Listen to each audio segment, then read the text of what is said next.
Some priests can be seen approaching the Sola Mira hive. Once they manage to enter, Black Hat observes that something is wrong, but the priest is determined about the orders to find the queen, so they proceed. They hear some noises ahead and ready their weapons, when suddenly they realize it's a trap, as some people are pulled beneath the ground. Some of them are taken, and others escape toward the daylight. Although when they reach the last tunnel, the priest cannot help Black Hat avoid capture. The world of the priests is a world that has always had vampires.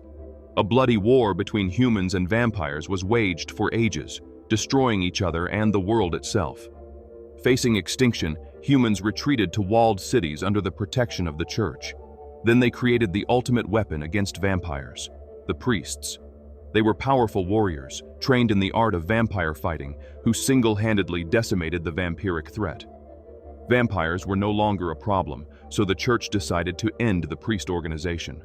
Only a few remained, integrated into a society that no longer needed them, falling into oblivion along with the vampires. Many years later, Owen drills the ground to check radiation levels. He tells his wife Shannon that, according to his findings, they can start planting. Lucy, the couple's daughter, arrives home and immediately makes a joking comment about dinner being radioactive soup again. Owen asks where she has been, and when she says she was in town, he gets upset because she disobeyed his word. She says she's old enough, but he says the rule doesn't apply where they live. Sacrifices must be made there. Lucy gets annoyed because she feels imprisoned at the outpost where they live. Shannon interrupts the argument and makes them pray, effectively calming them. Suddenly, the ground trembles and Lucy is frightened. Owen looks outside and sees a group of vampires approaching the house. He tells the women to hide below. Shannon opens their hideout and puts Lucy inside, telling her not to scream no matter what happens. She stays in the house to help Owen. Lucy hears gunshots and her parents screaming, being torn apart by the vampires. The hatch opens and someone enters, terrifying Lucy. The skyline of Cathedral City can be seen. It is still under the protection of the church. Its inhabitants are constantly under the watch of the dominant clergy. While the priest can be seen walking among the people, the church bells ring and everyone stops to pay homage, with a disembodied voice saying that opposing the church is opposing God. The priest goes to a confessional and enters the automated booth. He begs to be forgiven for his sins, and his voice is recognized by the machine. The automated Monsignor Aurelas appears on the screen, and the priest immediately proceeds with his confession.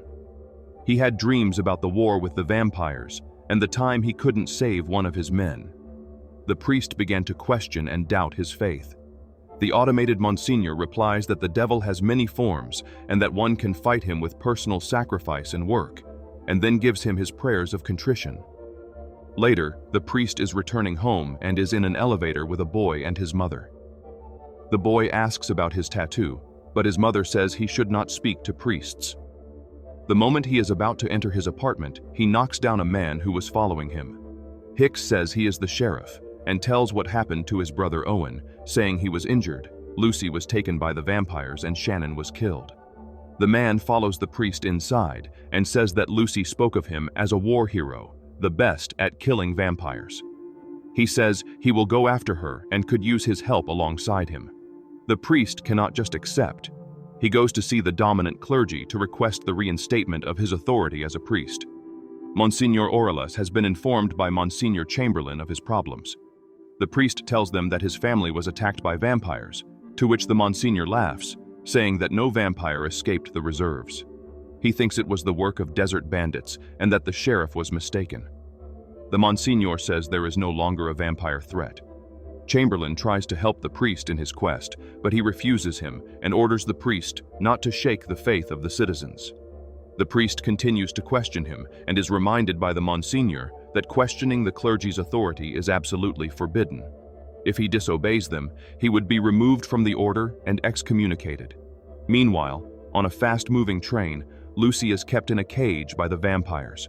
She is taunted by one of them until Black Hat arrives. He tells her she is in a cage for her own protection. She tells him that her uncle, the priest, will come after her and him. What she doesn't know is that Black Hat is counting precisely on that fact. Monsignor Chamberlain tells the priest that the judgment is final, but he is disappointed because, after all he sacrificed, They would not listen to him. Chamberlain says the war was won long ago, and the priest disagrees. He tells the priest not to commit sacrilege, just to hunt down a small band of scavengers. The priest says he must, and the police raid the bar where they are. Chamberlain says he needs to think of the greater good and not provoke something that could cause more harm. The priest is disappointed, even though Chamberlain wants to help him not make a mistake. He is ready to break his vow and knocks the police down one by one in a matter of seconds. Later, he is seen preparing and readying his weapons to go after the girl. He finds his motorcycle and leaves Cathedral City. The priest leaves the last vestiges of the human world and enters the desolate and cruel landscape of the desert. With incredible speed, he reaches his brother's outpost. The priest enters the destroyed house and finds a family photo of Owen. The sheriff thinks he is looting, but when he realizes it is the priest, he is happy to see him arrive. They go to the town together. As soon as they arrive, the sheriff expels a vendor from his town for trying to sell fake weapons against the vampires. The inhabitants protest and say they need weapons, but Hicks says there are no more vampires. Later, he and the priest talk while they wait for the doctor to allow them to see Owen. The priest enters and sits beside him. Owen asks why he never returned, to which he replies that he could no longer. When Owen laments that he couldn't save Shannon because he didn't have his gift, the priest consoles him, saying that he gave her a life he couldn't. She never forgot him. Owen asks him to promise that he will find Lucy and kill all the vampires. Later, the sheriff tells the priest that the clergy is looking for him and that they don't allow Lucy's rescue. He says he wants to join the priest's rescue team, but he tests him by refusing. Hicks takes a bullet and cuts it in half in the air with a knife. The priest asks if he is good with a gun, and he says he is even better than with a knife. Before leaving the room, he asks the priest why he is preparing bullets, since they don't use guns, and he replies that they are for him. Back in Cathedral City, a squad of priests has been summoned to the Monsignors. Their orders are to bring the priest, dead or alive. One of the priests, the priestess, doesn't like this order. However, they still depart. The priest attends his brother's funeral, who was buried next to Shannon. Hicks joins him at Owen's outpost and asks what he found. The priest found footprints that match neither the vampires nor their familiars, who are people infected with the vampire gene. They will begin the search in the direction they came from. The two drive to the nearest vampire reserve. The sheriff says they are a fallen tribe. They won't have much time since the sun is setting. Once inside, they see there are no guards there and that the place is infested with illegal familiars. The sheriff explains that most of these people are voluntary familiars, wanting to become infected eventually. They approach a familiar and he says the priest is not welcome there because their lands are protected. The sheriff tells him what they are looking for, and the familiar says no one passed through his reserve. They open the main gate and enter, finding the place in bad shape and the guards' bodies scattered on the floor. The priest enters a cell and interrogates a familiar, threatening that he will open his master's coffin if he doesn't tell him where Lucy is. Suddenly, a group of familiars appears, ready to fight. They attack the sheriff, who runs outside, only to be attacked by another familiar. The priest appears at the right moment and kills the familiars, except one. He interrogates him, but he defends the vampires and makes the priest look like the monster. The sun begins to set, and he says it's too late, because the night is their time. Once the sun has set, the vampires rise from their coffins and instantly surround the priest and the sheriff. The priest pulls out a Bible and begins to read, but instantly pulls weapons from between the pages and uses them to kill two of the vampires. He fights another, and leaping into combat, kills another with his sacred blade. Meanwhile, Hicks tries to shoot a monster, but when he is overwhelmed, the priest arrives and saves him. Suddenly, one of the vampires lets out a scream and flees. The priest returns to the familiar and asks him again. He says they took her to the west, but that he doesn't even know what awaits. The vampire returns and attacks the priest. They fight and fall within the reserve's limits. Hicks waits with his gun ready, but it's the priest who comes out alive. The two talk about what they should do, and the priest says the Sola Mira hive is to the west. Hicks thought all the hives were destroyed, but he says they should still check, and maybe, if they find the missing vampires from the reserve, they'll also find Lucy. Then he gives Hicks some tips on how to kill vampires, because they don't move like humans. If he wants to kill one, he needs to anticipate its movements. Meanwhile, the town vendor pays a visit to Black Hat to give him some information. He asks for some compensation, but Black Hat threatens to drink his blood, so he gives the information anyway. The vendor tells him the priest appeared in town after they took Lucy and that he was with the sheriff. Black Hat says he did well, but still drinks his blood and turns him into a familiar. Simultaneously, the priest arrived at the outpost and is following the priest's trail. The sheriff and the priest continue west. While they take a break, the priest asks if his brother knew Hicks was with Lucy, to which he replies no. And to his question if he loved her, he answers yes. The priest tells him that if she is infected, he will kill her. The sheriff says he will not allow him to do that. Finally, they arrive at the hive and climb its walls. Once inside, the priest has flashbacks of the time he was there during the war.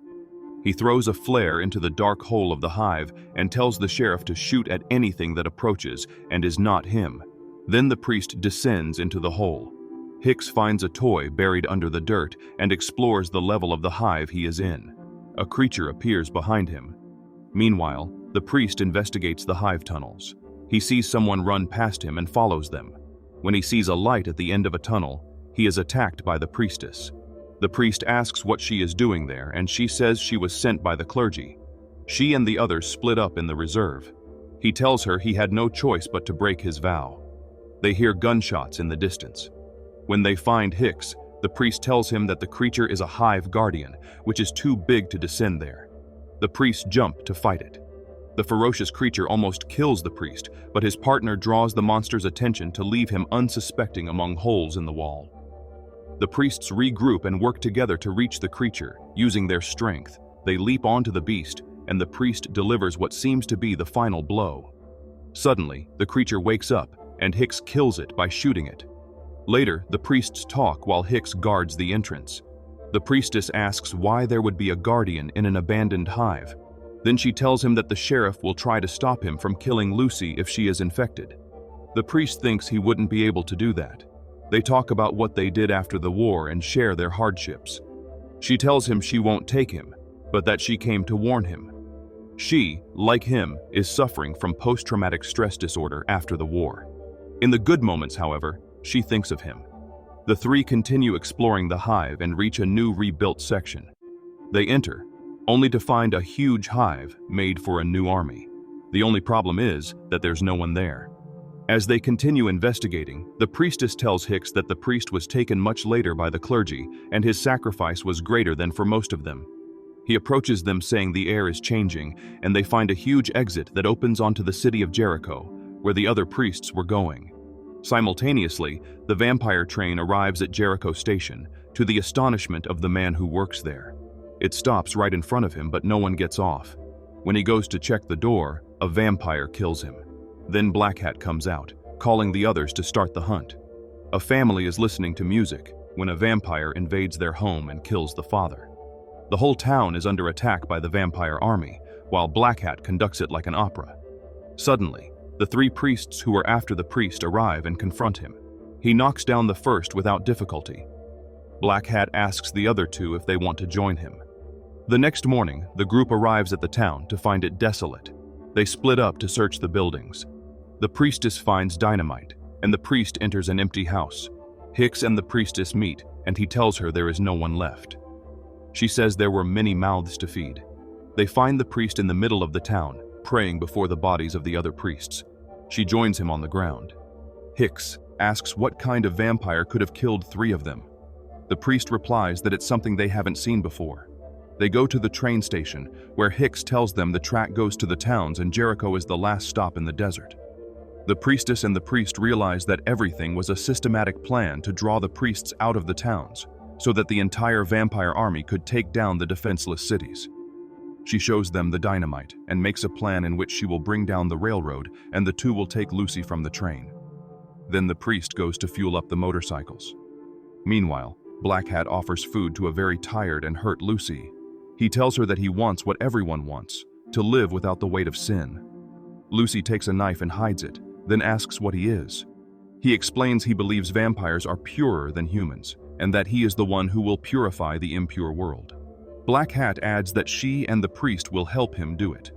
Back in Jericho, Hicks asks the priestess how the priest can kill Lucy if she is infected when she is his own flesh and blood. She tells him that becoming a familiar means she belongs to no one else. Before leaving the town, they burn the bodies of the other 3 priests. The priestess tells the priest to remember that his power does not come from the church, but from God. She loves him and says that a part of her hoped that Shannon's death would finally free him, so she leaves him with a special weapon. Then they ride together toward the train and stop to observe it. When Hicks threatens to kill them if the priest doesn't promise he won't kill Lucy if she turns, and says he thinks he doesn't care about her. The priestess says Lucy is his daughter, that she was just a baby when the clergy took the priest. He then gave her to Owen to raise, and that was his sacrifice.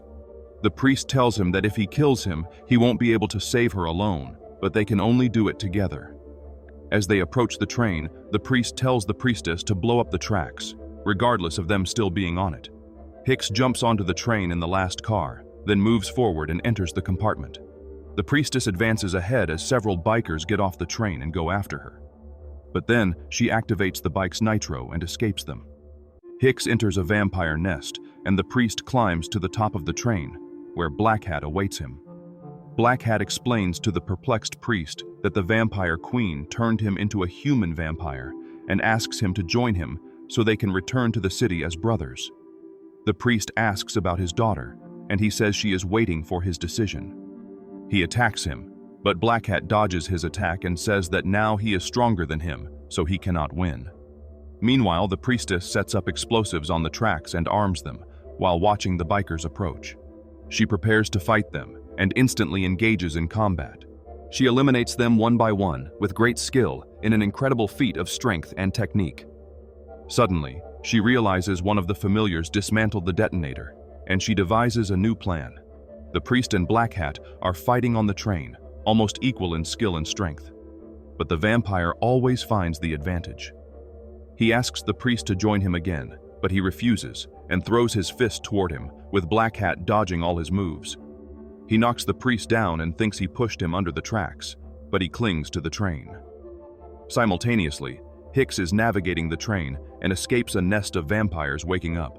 Then he finds Lucy being taken by a familiar. He wants to blow the door when the priest punches his way into the train. Suddenly, the vampires enter the train car. Hicks shoots them first and then makes holes in the roof for the sun to enter. They chase Lucy through the train, and when they finally reach her, Black Hat prevents them from getting to her, throwing Hicks off the train. Hicks finds a familiar's motorcycle.